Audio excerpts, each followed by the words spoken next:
आदरणीय सभापति जी, ये 75वां गणतंत्र दिवस ये अपने आप में एक महत्वपूर्ण माइलस्टोन है और उस समय संविधान की यात्रा के इस महत्वपूर्ण पड़ाव पर राष्ट्रपति जी का भाषण उसका एक ऐतिहासिक महत्व भी रहता है और उन्होंने अपने भाषण में भारत के आत्मविश्वास की बात कही है, भारत के उज्जवल भविष्य के प्रति विश्वास को प्रकट किया है और भारत के कोटि कोटि जनों का जो सामर्थ्य है उस सामर्थ्य को बहुत ही कम शब्दों में लेकिन बहुत ही शानदार तरीके से देश के सामने सदन के माध्यम से प्रस्तुत किया है। मैं राष्ट्रपति जी के इस प्रेरक उद्बोधन के लिए और राष्ट्र को दिशा निर्देश के लिए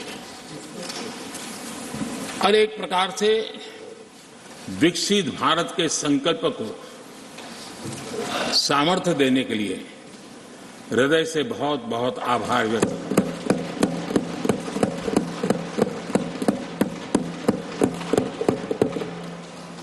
चर्चा के दरमियान अनेक माननीय सदस्यों ने अपने विचार रखे और चर्चा को समृद्ध करने का अपने अपने तरीके से प्रयास भी किया। इस चर्चा को समृद्ध करने के प्रयास करने वाले सभी आदरणीय साथियों का भी मैं हृदय से आभार व्यक्त करता हूं, अभिनंदन करता हूं।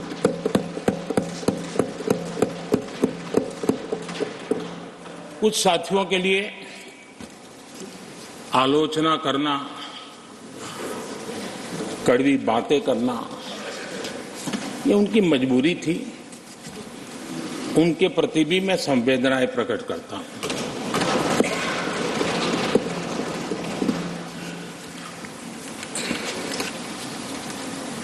मैं उस दिन तो कह नहीं पाया लेकिन मैं खड़गे जी का विशेष आभार प्रकट करता हूं।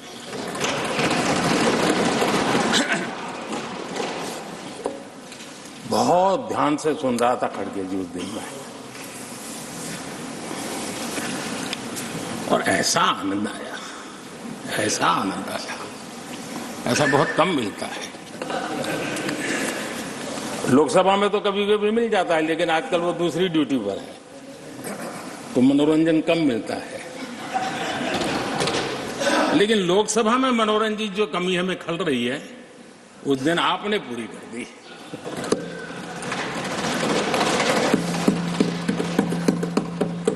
और मुझे प्रसन्नता इस बात की थी कि माननीय खड़गे जी काफी लंबा और बड़ी इम्तिहान वजह से शांति से बोल रहे थे, समय भी काफी लिया था। तो मैं सोच रहा था कि आजादी मिली कैसे, इतना सारा बोलने की आजादी मिली कैसे। तो मैं सोच तो रहा था लेकिन बाद में मेरे ध्यान में आया कि दो स्पेशल कमांडर जो रहते ना उस दिन नहीं थे और आजकल नहीं रहते और इसलिए बहुत भरपूर फायदा स्वतंत्रता का आदरणीय खड़गे जी ने उठाया।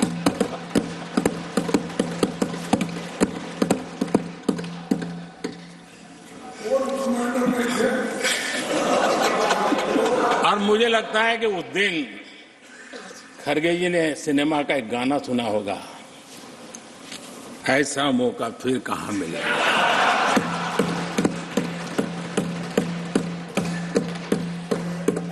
और खड़गे जी भी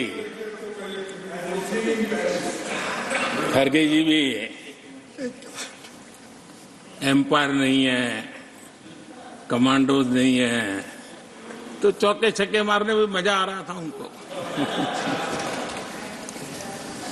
लेकिन एक बात खुशी की रही, उन्होंने जो 400 सीट एनडीए के लिए आशीर्वाद दिया है,